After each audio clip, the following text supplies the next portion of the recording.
proud of Carl's 27-27 or Devin's 2.5 million? Proud of both of them. It's kind of amazing. How about last night? Kevin Knox gets 30 and is the sixth youngest player to ever get 30. How about Ashton getting rookie or freshman of the week again, and he had 5 turnovers? Does that make it hard for you to get? No, it kind of tells them if you do your job, all the stuff, the numbers don't matter. Why are you worried about numbers if I have the ball more, if I'm playing more, if I got the numbers don't matter. They've never mattered here. And so that's for the clutter to understand that I'm proud of all of them. I mean, Devin doing what he did, it's a neat deal. It's a neat deal. How ingrained in basketball are the numbers? Well, it's what you have is they think that junior high basketball, high school basketball is the same as college basketball, is the same as the NBA, which is if you just scored, be the man and shoot all the balls and you're da-da-da-da. And as you learn this game and as you prepare yourself to be an unbelievable teammate who can play, the numbers don't matter as much. And the cream always rises. The guys that should be scoring the most, you won't believe this, score the most. And so what you end up doing is, I'm just going to be the best me. I'm going to be me. What does that look like? What's my best version look like? Obviously, Ashton has made 1 jump shot last week, 1, and was freshman of the week. What does that mean? It's hard. It's hard because, well, it's just easier just shooting all the balls versus defending, rebounding, creating shots, changing the game. Anthony Davis was 1 for 10 in the national championship game and was the MVP. But numbers matter. He should have shot 20. Maybe he'd have gone 7 for 20. Yeah, maybe we'd have lost too. So, they're all teaching moments, all this stuff. I mean, for PJ and Nick to know that Kevin Knox, who they played against, they beat up and pushed and shoved, and that he gets 30 in an NBA game. Come on now. You play. And numbers didn't matter to that kid either. He learned to defend. He learned to play harder. He learned to rebound. And what they're saying right now to him is, come on, man, you got to keep playing harder. You got to rebound more. You're a better defender. He heard the same things here. Same exact stuff. So, proud of all those kids. When you guys watched the tape, how do you think you did against the zone? And did you see anything that makes you think the other teams may try to exploit you? Georgia will play some zone tomorrow. I don't think early in the game, and I don't think they'll go 40 minutes, but he will. He'll throw it in at some point in the game to see what happens, especially if we've got a rhythm going offensively. But what we did was we looked at every possession offensively so we could go over it. You put your ball above your head against the zone, they're not going to play you, which means they're gapping. If you're 30 feet out instead of 22 feet out, they gap you. If you're never looking before you catch the ball, anticipating what's about to happen, you're not going to be able to attack a zone. If you never pass fake, you're not going to be able to attack a zone. There were things that I did, small adjustments, that I thought they were taught at some point from 8th, 9th, 10th, 11th, 12th. Somebody showed you this. They didn't know it. And so when I put it in the game, it was like they were confused. And so we went over all that stuff yesterday, and we'll get ready for a tough opponent on the road that plays different and is a good team. John, how important is it long-term, big picture, that all 4 of the bigs are contributing? Like with one guy is not having a good game. Well, I'm going to talk a little bit about the advantage we have with the numbers that we have. You're not pressured to play great, because if you just don't play great, we'll play somebody else and we'll be fine. So whether it's Nick playing instead of Reed, whether it's EJ playing in front of PJ, but those two have to perform when they get their minutes and they get in.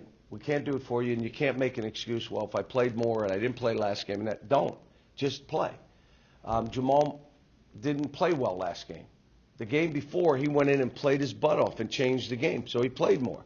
This game, he missed 3 in a row. He was tentative versus the zone. Okay, it's not your game. Not that big a deal.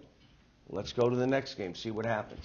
Now, can you imagine the alternate reality where you're playing against Ashton Pagans tomorrow night? Well, somebody asked me you know that we got Ashton to flip. You changed your coach. It had nothing to do with us. If you didn't change your coach, you would be at Georgia. Right. But you changed your coach, and then the family called us, said, would you have an interest? Yeah, we would. But that's how it played out. And, you know, I'm happy he's with us. And, you know, it's a hard game for him to go back. My guess is that he's going to get mauled by their fans. That's my guess. And then it becomes, does that inspire him or does it rattle him? None of us know.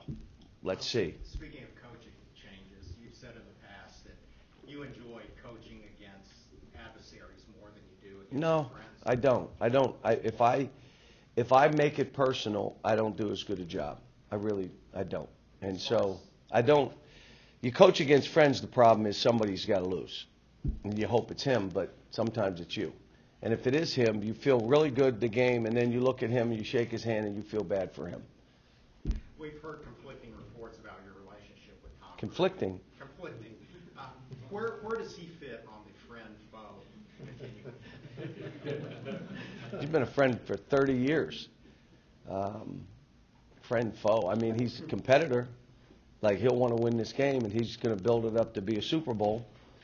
But, you know, I've always respected what he does, and we've been friends. And, you know, we haven't talked as much, and not because he's at Georgia and I'm here, but, you know, I haven't been on the phone as much this year as I usually am anyway, just based on, you know, trying to, you know, I was in here last night and had Tyler and Keldon come up and just to talk to.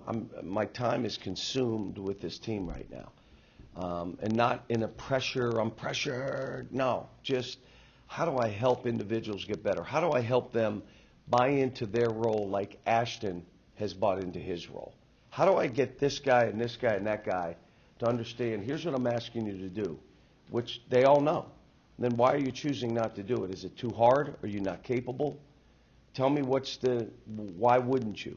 So we're still dealing with that. And someone asked me about Tennessee. The best thing I can tell you, they're not going to beat themselves, Tennessee.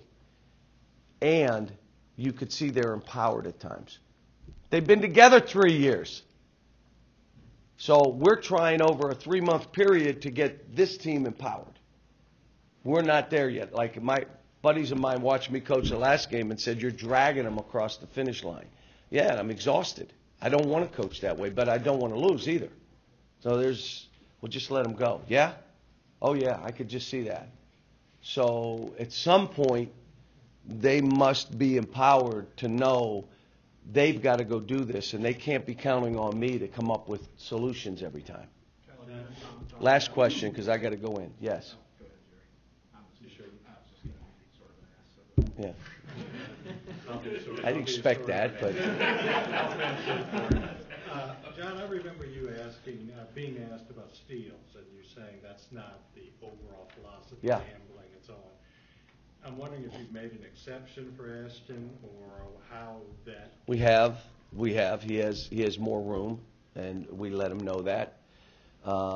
You know, we have Tyler has a little more room to go do it if he feels it. Teams are all different. I mean, I've had pressing teams. We've tried to press with this team. How's it look? I mean, teams are different. Players are different. You let them play to their strengths. His strength is his ability to disrupt an offense. So let him go do it.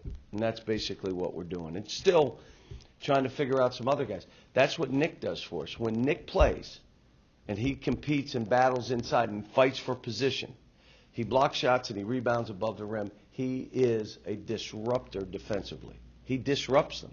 They can't come flying in there. They can't shoot anything near the basket. He's going to block it. We need to have him on the floor more. So, and EJ's the same. You know, we're still trying to figure it out. He didn't get much minutes yesterday. And again, when I watch the tape, he's never bad. Like, I watched the tape of EJ. He's not bad. But like I'm saying to him, there are games I'm just trying to win. And it's not, well, who hasn't played enough and who's we get on a roll. I'm not worried about that. We got to win the game. And so with all these guys, I keep coming back to, how am I asking you to play? Just play that way. And then collectively, we got to be desperate. You don't think Georgia's going to be desperate down there?